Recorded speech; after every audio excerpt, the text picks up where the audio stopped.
안녕하세요. 랭킹TV입니다. 최근 뉴스를 틀면 역대급 태풍 흰남노가 한반도를 향해 올라오고 있다는 내용이 연일 보도되고 있습니다. 피해를 줄이기 위해 이미 항만과 부두에선 선박을 단단히 결속하고 대피 중이라고 하는데요. 상황에 따라 역대급 피해를 줄 수도 있다는 보도를 보니 그동안 한국에 상륙한 것 중에 가장 강력했던 태풍은 어떤 걸까? 하는 궁금증이 생기더군요. 그래서 오늘은 태풍에 대한 몇 가지 상식과 흰남노는 어느 정도의 태풍인지, 그리고 가장 규모 및 피해가 컸던 태풍 순위를 알아보려고 합니다. 우선 태풍의 생성 원리에 대해 알아볼까요?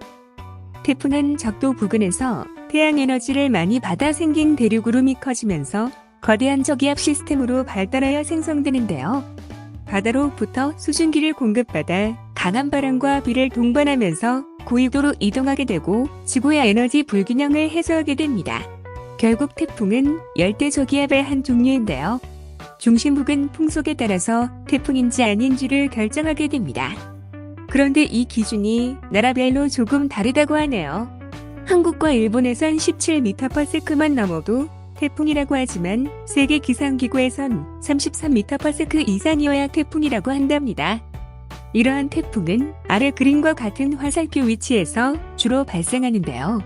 발생하는 곳에 따라서 이름이 조금 달리 불립니다. 북중미에서는 허리케인이라고 하고 인도양과 남반구에서는 사이클론이라고 합니다. 그리고 북서태평양에서는 타이푼, 즉 태풍이라고 하죠. 한국에서의 태풍에 대한 최초 기록은 고구려 모본왕 서기 49년 음력 3월 즈음에 처음 나오는데요. 바람으로 인해 나무가 뽑혔다는 기록이 전해옵니다. 그 당시 바람의 세기가 대략 30m/s였으니 중형급 태풍으로 볼 수 있겠네요. 그리고 한국에서 태풍이란 단어가 처음 등장한 것은 1904년부터 1954년까지의 기상관측 자료가 정리된 기상연도 50년이라고 합니다. 또한 태풍은 영어로 하면 타이푼이라고 하는데요. 타이푼은 그리스 신화에서 대지의 여신인 가이아와 거인족 타르타루스 사이에서 태어난 타이판에서 유래되었다고 합니다. 아무튼 이런 태풍들은 이번에 올라오는 흰남노처럼 모두 고유의 이름이 붙게 되는데요. 대체 누가 이름을 붙이는 걸까요? 처음에 이름을 붙이기 시작한 것은 호주의 예보관들이었다고 합니다. 당시의 호주 예보관들은 자신이 싫어하는 정치인의 이름을 붙였었는데요. 예를 들어 정치가의 이름이 앤더슨이라면 현재 앤더슨이 태평양 해상에서 헤매고 있는 중입니다라던가 앤더슨이 엄청난 재난을 일으킬 가능성이 있습니다. 라고 태풍 예보를 했다고 합니다. 하지만 제2차 세계대전 이후 미 공군과 해군에서 공식적으로 태풍 이름을 붙이기 시작했는데 이때 예보관들은 태풍이 얌전하게 기원하면서 자신의 아내나 애인의 이름을 사용했습니다. 이러한 전통에 따라 1978년까지는 태풍 이름이 여성이었다가 이후부터는 남자와 여자 이름을 번갈아 사용하는 걸로 바뀌었다고 합니다. 북서태평양에서의 태풍 이름은 1999년까지 미국 합동태풍경보센터에서 정한 이름을 사용했지만 2000년부터는 아시아 태평양 지역 국민들의 태풍에 대한 관심과 경계를 높이기 위해서 각 태풍위원회 회원국이 제출한 이름으로 변경하여 사용하고 있습니다. 태풍 이름은 각 국가별로 10개씩 제출한 총 140개가 순차적으로 사용되는데요. 그 때문에 한글 이름이 20개가 있다고 합니다. 대충 눈치채신 분도 계실 텐데요. 바로 북한에서 제안한 10개 이름도 포함되어 있기 때문이라네요.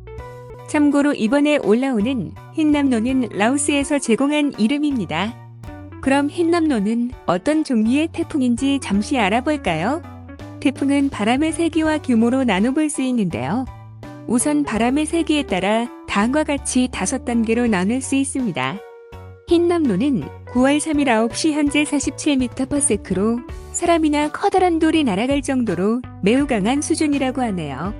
태풍의 규모는 풍속이 15m/s 이상인 곳의 강풍 반경을 기준으로 잡는데요. 모두 4단계로 나눌 수 있습니다. 흰남노는 410km로 중형급에 속합니다. 여기까지 태풍에 대한 정보와 흰남노의 현재 수준을 알아봤습니다. 그럼 그동안 한국에 상륙했던 태풍들 중에 피해를 가장 많이 끼친 것은 어느 태풍인지, 그리고 피해 종류별 상위 순위를 살펴보도록 하겠습니다. 우선 인명피해 상위 탑10입니다. 1936년 8월 발생한 3693호 태풍이 1위를 차지했는데요. 현대의 SSHS 등급으로 환산하면 최소 4등급 이상의 슈퍼태풍이었을 것으로 추정됩니다. 8월 27일 오후 중 한반도 서남해안에 상륙하면서 전국에 걸쳐 막대한 피해를 끼쳤는데 이로 인한 사망, 실종자는 무려 1232명에 달했다고 합니다. 2위도 일제시대 때의 2353호 태풍이었는데요. 이 시대에 유독 피해가 컸던 이유는 배수시설이나 주택 상태도 열악했고 또한 태풍에 대한 대비가 어려웠던 탓이라고 합니다. 3위는 한국 정부가 설립된 이후 발생한 최대 태풍 사라인데요. 지금도 나이 많은 어르신들은 태풍 얘기를 할 때마다 6.25 이후 겨우 일궈놓은 기반을 다 뭉개버린 사라에 대한 얘기를 하곤 합니다. 다음은 재산 피해를 많이 입힌 태풍 순위입니다. 2002년 8월 발생한 태풍 루사가 1위를 차지했습니다. 피해 금액만 5조 1,479억 원으로 한반도 접근 당시 1등급에 해당할 정도로 어마어마한 태풍이었습니다. 루사가 한국에 상륙할 당시 태풍의 크기가 커서 비구름이 가장 거대한 상태였던 탓에 엄청난 폭우가 쏟아져서 특히나 피해가 컸다고 합니다. 2위는 강한 바람으로 많은 피해를 입힌 매미가 차지했습니다. 다음은 순간 최대 풍속을 가진 태풍 순위입니다. 바로 이전 조사에서 언급했던 2003년 발생한 태풍 매미가 1위를 차지했습니다. 순간 최대 풍속 60m/s로 건물을 부숴버릴 정도의 바람 세기인데요. 부산항의 크레인들을 줄줄이 쓰러뜨리고 길거리에 걸어다니는 사람을 날려버릴 정도였다고 합니다. 바로 이전 해에 루사가 쓸고 지나간 자리를 다시 매미가 초토화시키고 가면서 많은 사람들의 가슴에 깊은 상처를 줬죠. 이런 큰 피해 때문에 루사와 매미는 태풍 이름에서 제외하게 되었습니다. 다음은 1최다 강수량 기준 순위입니다. 앞서도 언급되었던 루사가 강릉 지역에 870.5mm의 강수량을 기록하며 1위를 차지했습니다. 그 뒤를 아그네스가 장흥에서 547.4mm의 폭우를 뿌리며 2위에 올랐습니다. 이상으로 태풍에 대한 몇 가지 정보와 순위를 알아봤습니다. 흰남노가 천천히 북상 중이어서 태풍에 대한 대비를 다들 하고 있을 듯한데요. 간혹 창문에 테이핑이나 신문지 붙이기를 하는 분들이 계시다면 더는 안 하셔도 될 듯합니다. 신문지는 효과가 아예 없고 테이핑의 경우는 유리 파편이 조금 덜 튀는 효과를 주긴 하지만 깨짐을 막는 데는 별 영향을 못 준다고 합니다.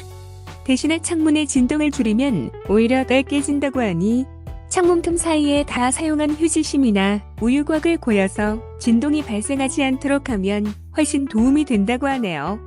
아무쪼록 이번 태풍은 큰 피해 없이 잘 대비해서 무사히 지나갔으면 좋겠습니다. 오늘 영상은 여기까지입니다.